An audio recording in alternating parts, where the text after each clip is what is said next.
Welcome to Policy on Demand's Week in Review. I'm Dave Camp. What would you tell clients are your takeaways from this week? My takeaways this week are that Congress continues to be out of session. The Inflation Reduction Act was signed into law by President Biden at a signing ceremony at the White House.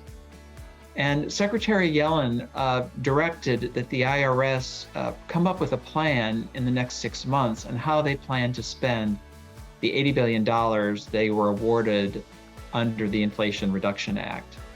And primary season continues with primaries in Wyoming as well as Alaska. There are only 5 primaries remaining in this election cycle. Next week's primary will be Tuesday, August 23rd in Florida. Which question related to policy did you get asked the most, and how did you respond?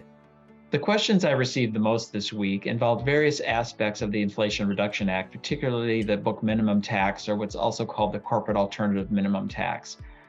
There's a lot to unpack there. There's a lot of complexity, and that's exacerbated by the fact that there really were no hearings on this before it went into legislation. So companies continue to examine that in great detail and how various provisions will need to be addressed as moving forward. Where should companies focus their attention in the coming week?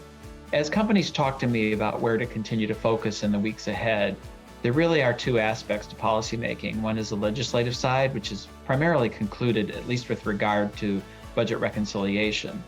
And the other is the regulatory side. So companies are going to need to engage with IRS for the regulatory process and also be very aware of any guidance that may come from IRS. It's also not too soon to engage in strategy about year-end on the appropriation side, as well as what may be occurring with tax extenders. Now, it's too soon to determine an explicit strategy in that because much of that will depend on the outcome of the election, but it's very important for companies to be prepared for year-end.